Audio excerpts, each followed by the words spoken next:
아멘. 예. 우리가 잘 못 들어본 찬송이다, 그죠? 예, 그런데 굉장히 은혜가 되네요. 우리 찬양대 수고 많이 하셨습니다. 할렐루야. 예. 톨스토이는 굉장히 이상주의자이고 또 그러면서도 굉장히 쾌락주의를 신봉했던 이런 사람이었습니다. 자기의 삶의 방식이 진리라고 생각하면서 그렇게 의심 없이 자기 인생을 즐기다가 50세 되던 해에 아주 극적인 체험을 하게 됩니다. 그러면서 자기 인생을 간증을 하게 되어지는데 이렇게 얘기합니다. 저는 50여 년의 인생을 살았습니다. 성인이 된 후부터 30여 년 동안 쾌락주의자, 허무주의자로 인생을 살아왔습니다. 그러면서도 많은 책을 썼고 많은 사람들에게 인정도 받았습니다. 그런데 5년 전 제 나이 50세가 되던 때 저는 제가 죄인이라는 것을 깨달았습니다. 하지만 너무나 큰 죄인인 저는 아무것도 할 수 없었습니다. 그래서 저는 예수님을 믿고 그 가르침을 따르기로 결심했습니다. 그 이후부터 저의 모든 것이 바뀌었습니다. 예수님을 믿는 것이 지혜이고 그것을 거부하는 것이 어리석음을 깨달았습니다. 여러분, 자기 인생이 허무하고 잘못된 길을 가고 있다는 것을 깨닫고 예수님을 믿게 된 거잖아요. 그러면서 그 인생에 완전히 전환이 있게 되어집니다. 깨달음 이후에 그의 삶은 완전히 달라지게 됐고 그의 그 글을 쓰는 것도 달라지기 시작했습니다. 그 이후에 여러분 전쟁과 평화, 부활, 사람은 무엇으로 사는가 등의 아름다운 이런 문학 작품을 만들어서 세계에 많은 영향력을 끼치는 인생이 되었습니다. 깨닫는 것은 우리의 삶을 완전히 달라지게 하는 거죠. 여러분 마태복음 13장에 보면 주님이 씨 뿌리는 비유를 해주시는 것을 볼 수가 있는데 거기 농부가 씨를 뿌리는데 길가밭에 또는 자갈밭에 가시떨기밭에 좋은 밭에 떨어진다라고 주님이 말씀해 주십니다. 그런데 길가밭에 떨어진 그 씨앗은 길이 워낙 딱딱하니까 새들이 와서 먹어버린다라고 말씀해 주십니다. 그리고 나중에 뒷부분에 가서 주님이 그것이 무엇을 뜻하는지를 해석을 해주게 되어지는데 이렇게 말씀하십니다. 그 길가밭에 떨어진 것은 말씀을 들어도 깨닫지 못하는 사람들을 얘기하는 것이다 라고 주님이 설명을 해주게 되어져요. 말씀을 들어도 어떤 사람이라고요? 깨닫지 못하는 사람은 그 주신 그 은혜와 하나님의 주신 말씀을 마귀가 뺏어가 버린다는 거예요. 근데 좋은 밭을 가졌다는 것은 어떤 것이냐 하면 말씀을 듣고 깨닫는 사람이 좋은 밭을 가진 것이다 라고 주님이 설명을 해 주셔요. 그러니까 그 사람이 참 마음이 좋은 것이다 라는 말은 다른 말로 표현하면 잘 깨닫는 사람이다 라고 얘기할 수가 있는 거죠. 그런 사람은 100배, 60배, 30배의 열매를 거두는 인생이 되어진다 라고 주님이 말씀하고 있어요. 그런 점에서 우리의 신앙생활을 하는데 깨닫는 것은 너무너무 중요하다. 우리의 삶에 열매를 맺고 우리 삶이 선한 영향력을 끼치려고 하면 신앙적인 깨달음이 있어야 됨을 우리는 알게 되는 것입니다. 할렐루야. 자, 그래서 오늘 마가복음 8장 17절 말씀을 한번 보시기 바랍니다. 예수께서 아시고 이르시되 너희가 어찌 떡 없음으로 수군거리느냐 아직도 알지 못하며 그 다음 뭐예요? 깨닫지 못하느냐 너희 마음이 둔하냐 왜 깨닫지 못하느냐 라고 주님이 말씀하세요. 그 다음 21절 말씀도 한번 보시기 바랍니다. 이르시되 아직도 그 다음 뭐예요? 깨닫지 못하느냐. 깨달아야 된다는 거예요. 깨달을 때 놀라운 하나님의 은혜를 알게 되어지고 열매 맺는 인생이 되어진다 라고 말씀하고 있는 것입니다. 사랑하는 성도 여러분, 새해가 우리 가운데 주어졌는데 여러분 새해에는 신앙적인 깨달음의 역사가 많아지기를 주님의 이름으로 축복합니다. 그러면 우리가 구체적으로 무엇을 깨달아야 되는지 오늘 성경 말씀을 통해서 같이 생각해 보려고 합니다. 여러분, 예수님께서 이방 지역에서 사역하시다가 갈릴리 지역으로 돌아오시게 되어져요. 그때 바리새인들이 예수님께 나아가서 하늘로부터 오는 큰 표적을 보여주십시오 라고 얘기를 하게 되어집니다. 마치 모세가 했던 것처럼, 엘리야가 했던 것처럼 더 크고 더 많은 기적을 보여주십시오. 그러면 당신이 메시아인 것을 우리가 인정해드리겠습니다 라고 얘기하고 있는 것입니다.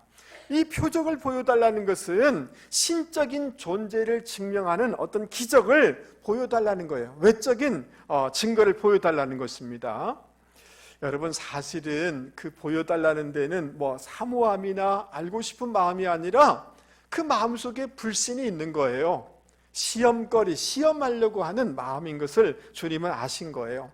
그 마음속에 아주 계산적이고 오히려 주님을 더 영접하고 이렇게 섬겨드려야 될 사람들이 오히려 깊은 마음속의 동기는 불신하고 저항하고 오히려 대적하는 것을 보면서 주님이 탄식하신 거예요. 주님이 너무 가슴이 아픈 거죠. 주님은 그 모든 것들을 아셨기 때문에 그들의 요구에 거절을 합니다. 그러면서 이렇게 하시죠. 어찌하여 이 세대가 표적을 구하느냐? 내가 진실로 너희에게 이르노니 이 세대에 표적을 주지 아니하리라 라고 말씀하시고 주님은 배 타고 다른 지역으로 건너가시게 되는 것을 볼 수가 있습니다. 오늘 본문하고 병행 구절인 마태복음 16장 말씀에 보면 이렇게 말씀해 주고 있습니다. 너희들이 하늘이 붉으면 날이 좋겠다, 하늘이 흐리면 날이 굳겠다라고 너희들은 분별하지 않느냐. 그러면서 시대의 표적을 분별할 수 없느냐. 악하고 음란한 세대는 표적을 구하나 요나의 표적밖에는 보여줄 표적이 없느니라 라고 하시면서 그들을 떠나가셨다는 거예요. 조금 우리가 마가복음하고 조금 더 달리 보완된 부분이 있음을 우리는 깨닫게 되는 것입니다. 이 주님의 말씀을 통해서 우리가 깨달을 수 있는 것은 무엇입니까? 여러분, 일상 속에서 하나님의 역사와 하나님의 섭리를 깨달을 수 있는 저와 여러분이 되기를 바랍니다. 할렐루야. 예. 그러니까 여러분, 정말 이 다대포의 석양이 노을이 지는 너무 찬란하고 빛난 이 모습을 보면서 하나님의 솜씨를 볼 수 있는 저와 여러분이 되기를 바랍니다. 할렐루야. 네.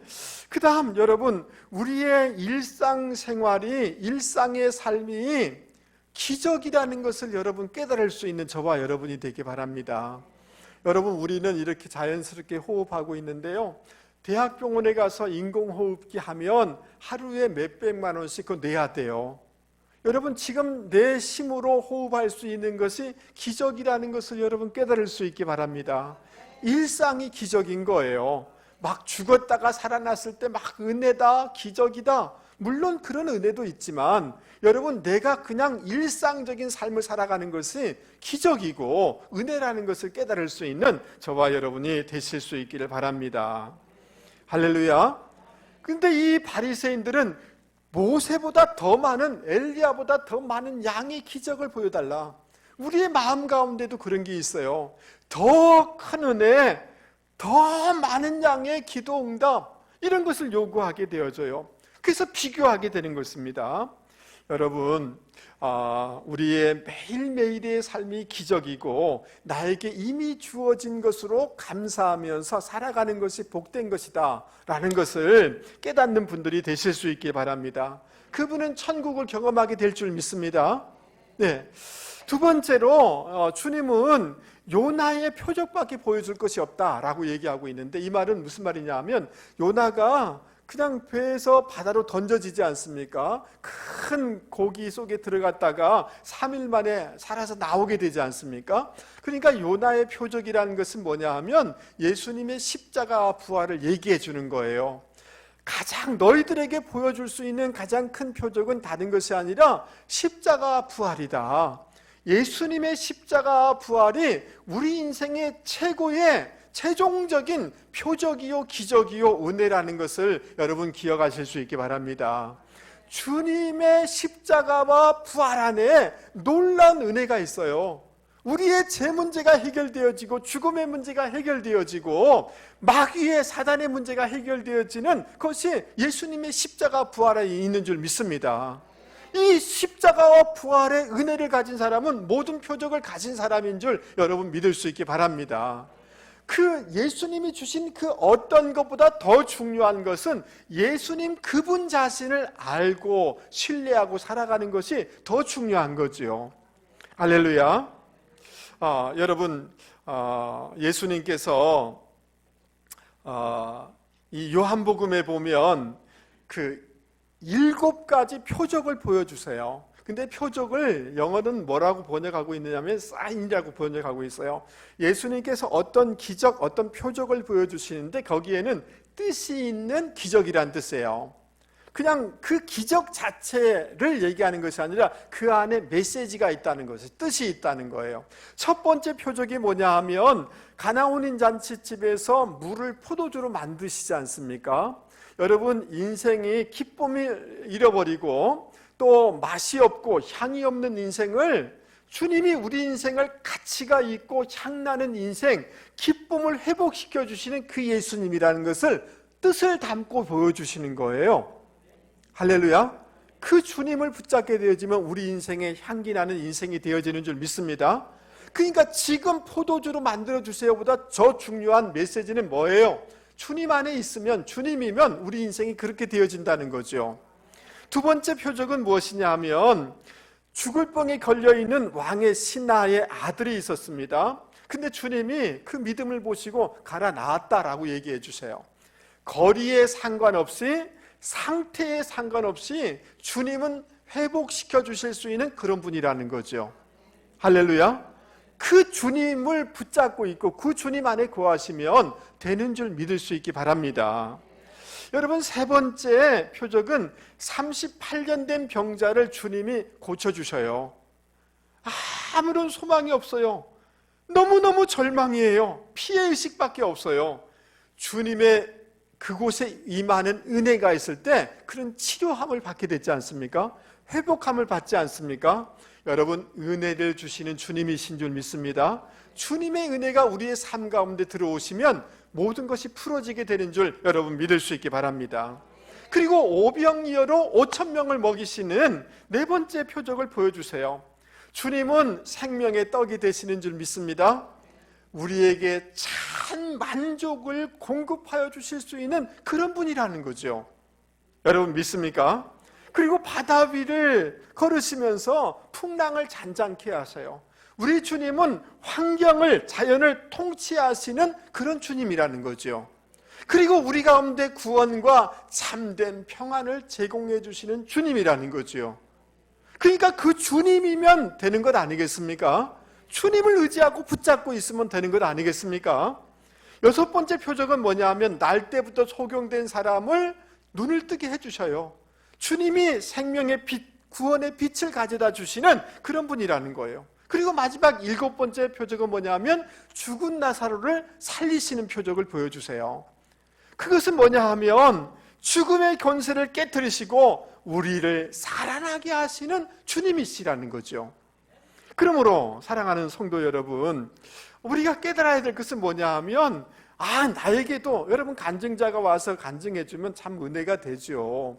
그런데 여러분, 그 기적이라는 것은 막 죽으려다가 자살하려다가 배가 망신됐다가 은혜로 살아났다, 그것도 큰 은혜예요. 여러분, 그 기적이라는 것은 여러분 자동차에 보면 엑셀레이터가 있잖아요. 그 엑셀레이터를 밟으면 자동차가 빨리 나가게 되죠. 그런데 여러분, 기적이라는 것은 신앙의 보조 장치라는 거지 핵심은 아니라는 거죠. 이해되세요? 그러니까 예수님이 핵심인 거예요. 할렐루야. 그러니까 여러분 늘 겸손한 마음으로 주님을 의지하고 주님을 바라보시고 주님이면 족하다는 이것을 깨달을 수 있는 저와 여러분이 되기를 바랍니다. 제가 군대 생활을 경기도 고양 파주 그쪽에서 근무를 했어요. 그 제가 근무한 부대는 그 서울의 구파발을 바로 넘으면 바로 저희 부대가 있습니다. 그런데 제 동기는 어떤 업무를 담당했느냐 하면, 전쟁이 나게 되어지면 그 전쟁 때 사용할 전시 비축 물자를 창고가 있어요. 엄청나게 커요. 막 산만큼 커요. 거기에 모든 전쟁에 필요한 자원들을 다 보관하고 있어요. 그런데 이 친구가 여러분 그 창고에 들어가면 아무도 찾을 수가 없어요. 간섭을 받지 않으려요. 그러니까 이 친구가 고참이 되어지니까 그 창고 구석에 가가지고 소주 홀짝홀짝 매일 마시는 게 일이에요. 그래서 제가 대학 다닐 때 군사훈련을 받았기 때문에 동료들보다 빨리 이렇게 제대를 했거든요. 내가 먼저 제대를 하고 나중에 이제 들리는 소식은 맨날 주기적으로 정기적으로 술을 먹으니까 알코올 중독자가 됐다는 거예요. 그리고 폐인이 됐다는 거예요. 그런데 여러분 안타까운 것은 뭐냐 하면, 이 친구가 그 얘기를 들어보니까 교회를 좀 나갔대요. 자기 가족이 다 교회를 나갔대요. 자기 여동생이 불치병에 걸렸는데, 여러분 옛날에 그 유명하신 분이 있는데 그 현신회라는 권사님이 계셨어요. 신유 은사의 그런 아주 유명하신 권사님이신데, 병원에서 이제 더 이상 고칠 수가 없으니까 포기하라고, 생명을 포기하라고, 나가라고 이렇게 한 거예요. 근데 믿지 않은 사람이지만 그런 소문을 들어서 그 권사님한테 가서 기도를 받은 거예요. 여러분, 주님은 이 불가능한 가운데서 회복시켜 주시고 가능하신 분이신 줄 믿습니까? 여러분, 기적이 일어난 거예요. 불치병에 이 여동생이 깨끗하게 나은 거예요. 그러니까 그 치료받기 위해서 교회를 갔고, 그 다음 교회를 조금 다니다가, 여러분 좀 다니다 안 다녀도 별일이 없습니다. 교회 안 나와도 별일 없이 지나간단 말이죠. 여러분 이해됐어요? 그런데 여러분 그 표적이 그것이 아니라, 그것을 통해서 주님이 사랑하신다는 것과 주님이 얼마나 우리에게 귀하신 분이라는 것을 깨닫고 신앙생활 해나가야 되는 거잖아요. 근데 이 가족은 뭘 붙잡았느냐 하면 표적 자체를 붙잡고, 그러니까 일어났으니까 예수님은 필요가 없는 거죠. 이해되세요? 그리고 교회를 안 다니고 그러다가 그냥 알코올 중독자가 되고 폐인이 되는 이런 결과를 보게 된 것입니다. 그러니까 우리의 삶에 있어서 중요한 것은, 우리에게 더 많은 것, 이것도 필요할지 모르지만 일상이 기적이라는 것을 여러분 늘 깨달으면서 살아갈 수 있는 분들이 되기 바랍니다. 다른 어떤 것도 우리에게 기도 제목의 응답도 필요해요. 그러나 더 중요한 것은 예수님이면 족하다. 예수님의 십자가와 부활을 붙잡는 것이 가장 본질적인 것이라는 것을 깨닫고 살아갈 수 있는 저와 여러분이 되실 수 있기 바랍니다. 이것을 깨달으면 염려하지 않게 되는 줄 믿을 수 있기 바랍니다. 할렐루야. 주님이, 살아계신 주님이 역사하시니까 그럴 때 근심 걱정을 뛰어넘게 되는 줄 여러분 믿을 수 있기를 바랍니다. 두 번째로 여러분 우리가 꼭 깨달아야 될 것이 있는데요, 주님께서 이런 말씀을 제자들에게 얘기합니다. 헤롯의 누룩과 바리새인의 누룩을 조심하라 라고 말씀해 주고 있어요. 여러분 그 유대인들은 누룩을 뭐 다양한 의미로 이렇게 사용하지만, 특별히 악한 성향 또 악한 행동을 뜻할 때 이 누룩이란 단어를 많이 사용하고 있습니다. 왜냐하면 누룩이 밀가루에 들어가면 이렇게 발효가 되지 않습니까? 부풀어지게 되는 거죠. 그 누룩이라는 것은 영향력이다라고 얘기할 수가 있습니다. 특별히 부정적인 영향력을 뜻하는 것입니다. 그러니까 바리새인과 헤롯의 누룩을 조심하라 라는 말은 그들이 갖고 있는 사상에 미치는 부정적인 것을 조심하라 라고 이렇게 권면해주고 있는 거예요. 근데 여러분 누가복음에는 그 누룩을 뭐라고 얘기하느냐 하면 위선이다. 바리새인의 그 위선을 조심해라 라고 설명을 해주고 있어요. 그리고 마태복음에는 잘못된 교훈, 그들이 주는 잘못된 교훈을 조심하라 라고 설명해 주는 것을 볼 수가 있습니다.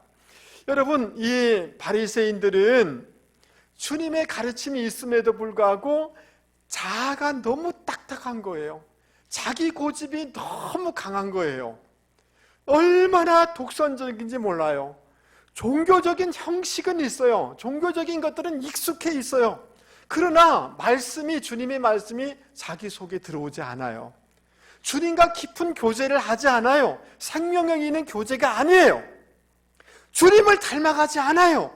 말하는 것이나 그 모든 것들이 굉장히 율법적이고 판단적이에요. 나를 돌아보고 내 마음을 다스리고 주님을 닮아가는 게 아니에요. 자기의가 가득한 그래서 위선인 거죠. 이런 위험에 빠지는 것을 조심하라 라고 말씀해 주고 있는 거예요. 교회 생활 오래 하다 보면, 모태신앙 하다 보면 자기 마음은 충만하지 않으면서 주님을 닮아가고 자기를 교정하고 그게 아니면서 늘 다른 것들이 부족함이 보이는 거예요. 판단하는 거죠. 그러면 안 된다라고 크게 얘기하는 거죠. 이런 위선을 조심해야 된다라고 말씀하고 있습니다. 여러분, 헤롯은 말씀에 대해서 적대적이잖아요. 그 말씀이, 여러분, 제가 이렇게 설교를 하지만 들려지는 사람이 있는가 하면 지금 이렇게 적대하는, 받아들이지 않는 사람이 있을 수가 있어요. 이게 헤롯의 위험성이에요.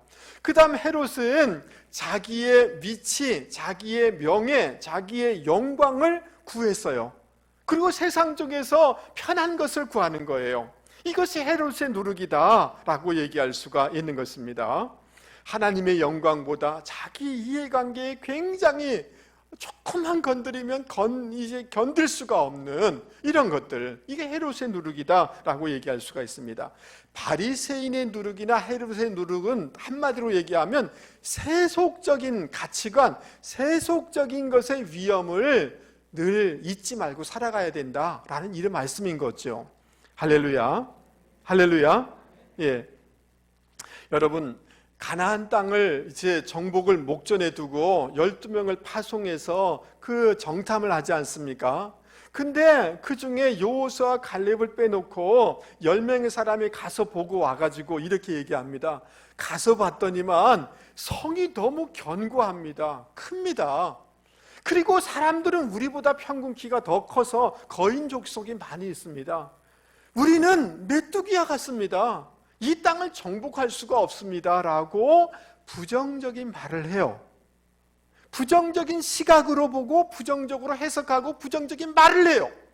그런데 10명의 사람만 그렇게 된 것이 아니라 그 말을 들은 여러분, 이스라엘 백성들이 어렵게 해서 이제 가나안을 목전에 두고 있는 거 아닙니까? 근데 그 세상적인 시각, 세상적인 말에 금방 오염이 돼버렸어요. 전염이 돼버렸어요. 여러분, 감기 바이러스, 독감 바이러스만 위험한 게 아니에요. 마인드 바이러스가 위험해요. 세상적인, 세속적인 가치관과 세계관이, 세상적인 말이 우리 속에 들어오면 그것이 우리가 전염된단 말이죠. 세속적인 흐름, 세속적인 가치관, 세속적인 것들을 여러분, 이게 얼마나 위험한지를 깨닫고 살아갈 수 있는 저와 여러분이 되실 수 있기를 바랍니다. 할렐루야. 여러분, 40일 동안 정탐했는데 그 부정적인 것에 전염되니까 하나님께서 이렇게 해요. 그래, 너희들 40년 동안 광야에 방황해라, 훈련받아라.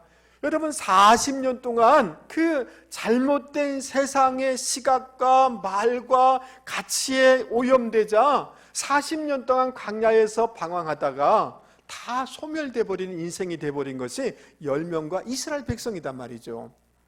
여러분, 제가 최근에 이런 거 있잖아요.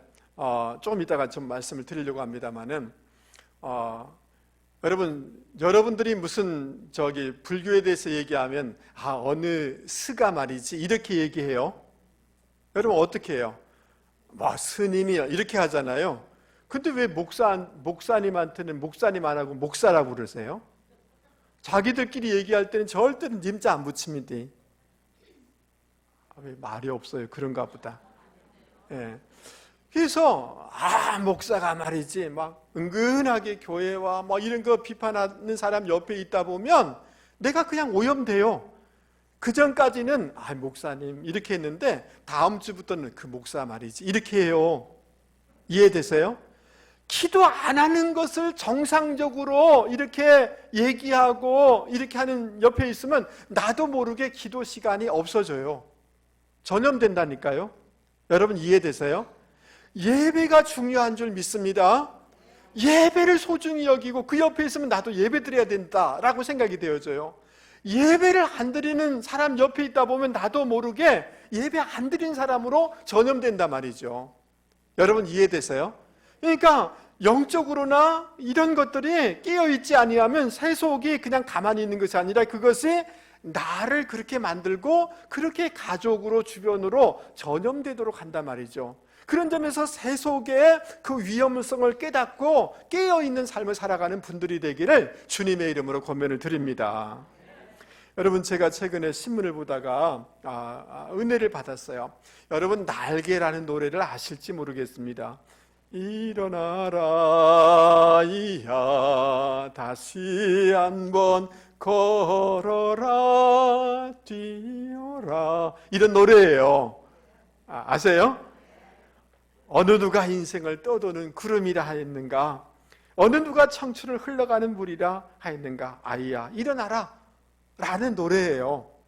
여러분 이 노래를 부른 사람이 허영란이라는 가수인데요, 여러분 이분이 목사님이 되셨대요. 그래서 그 간증을 쓴 내용을 보았어요. 이 허영란이라는 이 가수는 미 8군에서 재즈 부르면서 이렇게 생활을 했다가 너무 노래를 잘 부르니까 일본 그 도시바 EMI라는 레코드사에서 부른 거예요. 그러니까 오늘식으로 하면 한류 열풍인 거죠. 거기서 아주 최고의 인기 있는 가수였어요. 그런데 최고의 가수가 되는 것은 결코 쉬운 게 아니에요. 엄청나게 목에 피가 터질 정도로 연습하고 그렇게 살았다는 거예요. 그런데 1979년 10월 일본에서 텔레비전을 봤는데 박정희 대통령이 시해를 당해서 죽었다, 장례식 치는 것을 텔레비전을 본 거예요. 그러면서 그것을 보면서 너무너무 충격을 받았어요. 왜냐하면 그 바로 4개월 전에 일본의 후쿠다 수상과 그 박정희 대통령이 한국에서 미팅을 가졌는데 그때 청와대에 들어가서 이 허영란이라는 사람이 두 최고의 권력 앞에서 노래를 부른 거예요. 4개월 전에. 여러분 이해되시죠?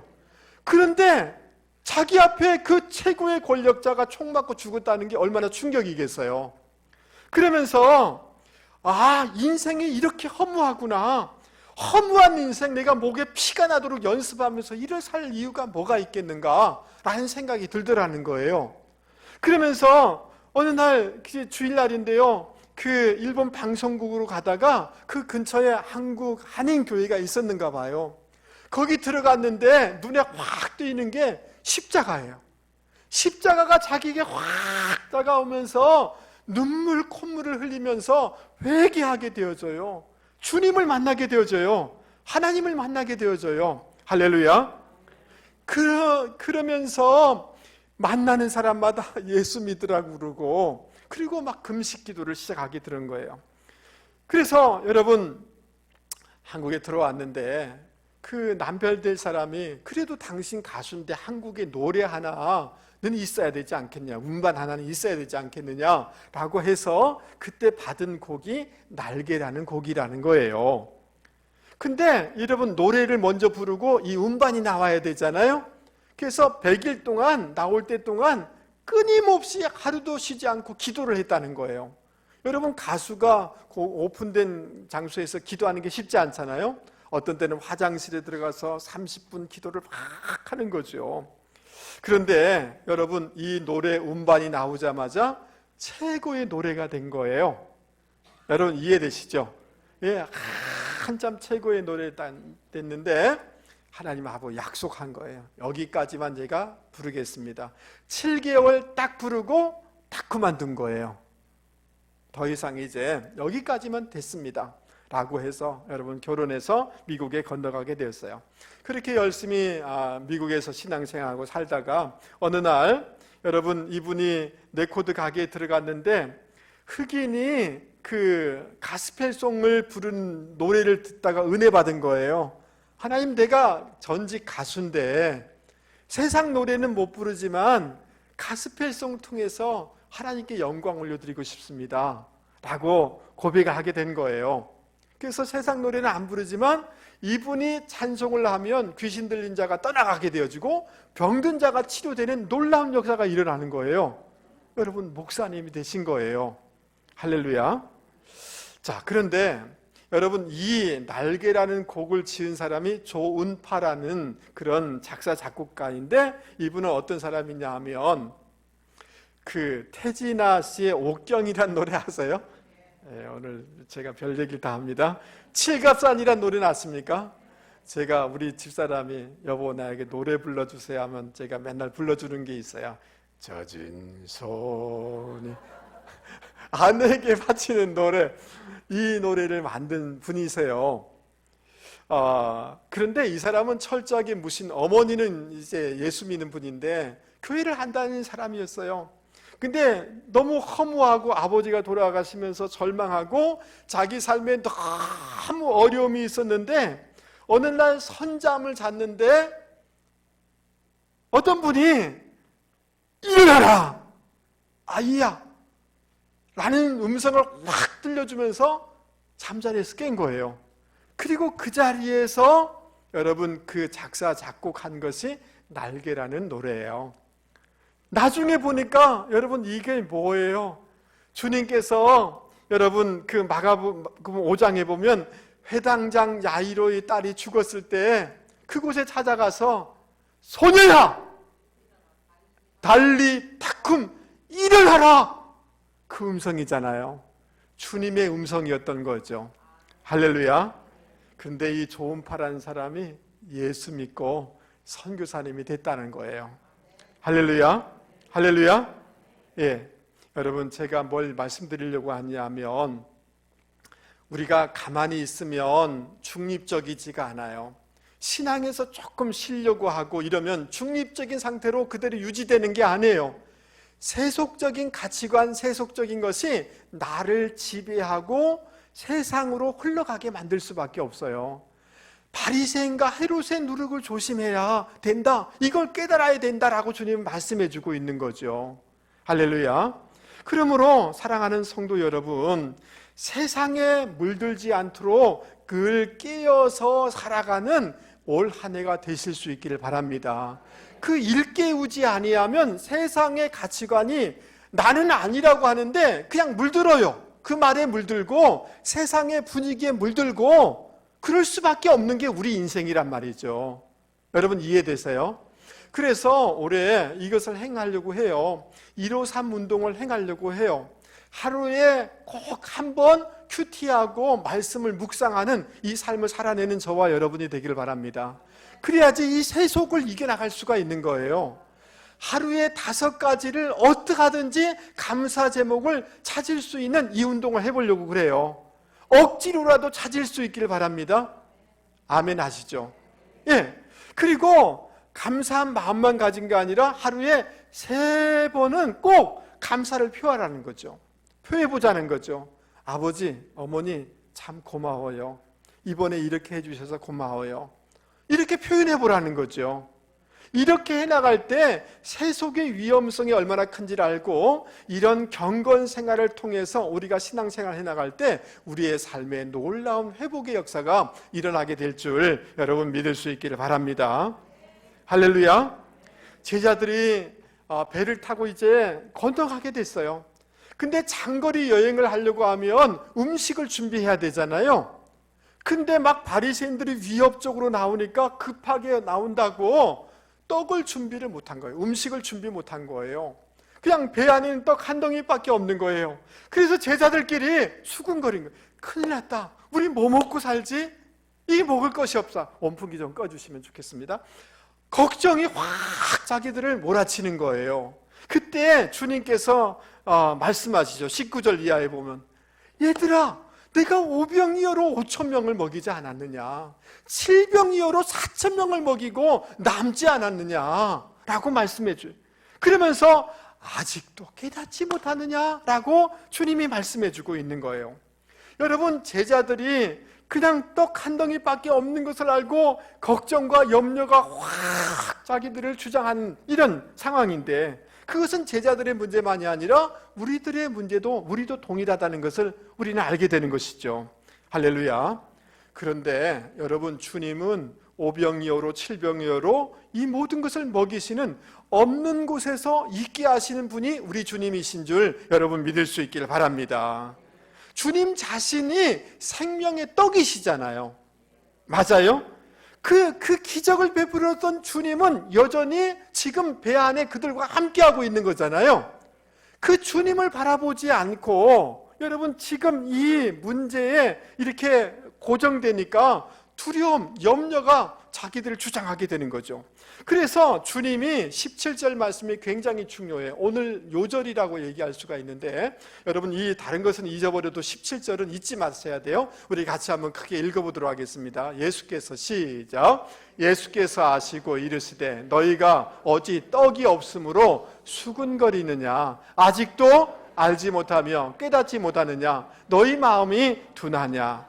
여기 마음이 둔하다라는 이 포로라는 이 단어는 뭐냐 하면, 여러분 이 손을 많이 쓰면 군살이 생기잖아요.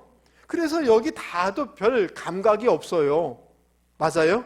발도 마찬가지예요. 이 둔하다라는 말은 딱딱해져서 그 너희들의 마음이 딱딱해졌다는 거예요. 그 믿음의 마음을 잃어버린 거예요. 그러니까 지금 걱정되는 거죠. 영적인 감수성이 떨어진 거죠. 그러니까 중요한 것은 지금 떡이 없는 것이 중요한 것이 아니라 너희들의 마음이, 믿음의 마음이 떨어진 것이, 식어진 것이, 영적인 감각이 떨어진 것을 깨달아야 된다. 그것을 알 때 회복의 역사가 있다라고 말씀해 주고 있는 것입니다. 여러분, 주님은 여전히 그전에나 지금에나 같이 계시잖아요. 근데 문제는 뭐예요? 마음이 문제예요. 믿음의 마음이 문제인 거예요. 맞습니까? 여러분, 오늘 예배당에 오신 여러분은 확신하건대 여러분이 언젠가는 어려움이 있을 때 기도해서 응답받은 분들이세요. 그러니까 이렇게 예배당에 나오시는 거죠. 어떤 문제가 있을 때, 기도했을 때 하나님이 풀어주시고 응답하셨잖아요. 치료를 받기도 하고 문제가 풀어지기도 해서 여러분 교회에 나오셨어요. 그때 주님은 오늘 우리의 삶 가운데도 여전하신 그 주님이세요. 할렐루야. 근데 왜 내가 이렇게 메말라 있는가? 왜 이러는가? 다른 게 아니에요. 마음에 딱딱해진 거예요. 영적인 감각을 잃어버린 거예요. 믿음의 마음을 잃어버린 거예요. 할렐루야. 예, 그래서 주님이 18절에 눈이 있어도 보지 못하며 귀가 있어도 듣지 못하느냐? 왜 기억하지 못하느냐? 기억해봐라. 그때 내가 불가능한 가운데 가능케 했지 않냐? 오늘 너 지금 어렵다고 그러는데 나는 여전해. 전능한 하나님이야. 나는 여전히 있어. 너의 마음이 지금 문제야 라고 주님이 말씀해주고 있는 거죠. 할렐루야. 여러분, 지금 어떤 문제가 해결되는 것도 중요해요. 그보다 더 본질적인 것은 내 마음이 변화되는 것이 더 중요하다는 것을 깨달을 수 있는 저와 여러분이 되실 수 있기를 바랍니다. 할렐루야. 여러분, 자원이 뭐가 부족하다고 탓하지 마세요. 환경을 탓하지 마세요. 남편과 아내를 탓하지 마세요. 부모를 탓하지 마세요. 미래를 걱정하지 마세요. 주님을 향한 나의 믿음의 마음이 중요한 거예요. 할렐루야. 마음이 중요한 것을 깨달을 수 있기 바랍니다. 우리 옆에 사람한테 얘기하겠습니다. 집사님, 믿음의 마음이 중요합니다. 여러분, 이 시간도 여러분의 마음은 조금만 부드럽게 하면 기적이 보여요. 목사님이 괜찮아 보일걸요. 마음을 조금만 열면 여러분의 가정이 참 소중하구나, 내 자녀가 너무너무 귀한 자녀구나, 이게 보여지게 돼요. 근데 동일한데 내 마음이 뒤틀리면 그게 안 보이죠. 지옥의 삶을 살게 되는 거죠. 여러분, 요한 1서 4장 4절에 이렇게 얘기합니다. 자녀들아, 너희는 하나님께 속하였고, 여러분 믿습니까? 그들을 이겨나니 너희 안에 계신 이가 세상에 있는 자보다 그다음 뭐예요? 크심이라. 할렐루야. 요한복음 10장 29절 우리 크게 같이 한번 읽겠습니다. 시작. 저희를 주신 내 아버지는 마녀보다 크심에 아무도 아버지 손에서 빼앗을 수가 없는, 마녀보다 크신 주님이에요. 주님은 여전히 그분으로 계세요. 내 마음이 중요해요. 여러분, 다니엘의 그 친구들이 우상 앞에 절하지 않겠다 그러니까 불 7배나 뜨겁게 해가지고 불구덩이성에 던지잖아요. 그래서 걱정하지 마세요. 하나님이 우리 하나님이세요.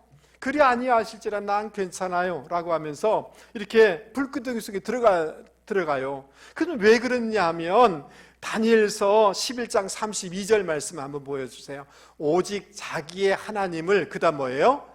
아는 백성은 강하여 용맹을 바라리라. 하나님이 어떤 분이신가를 알기 때문에, 깨달았기 때문에 불구덩이가 두렵지가 않은 거예요. 이해되시죠? 그러니까 왕이 화가 나가지고 3명을 불구덩이에 확 던져버린 거예요. 그런데요, 놀랍게 3명이 들어갔는데 가만 보니까 4명이 있는 거예요.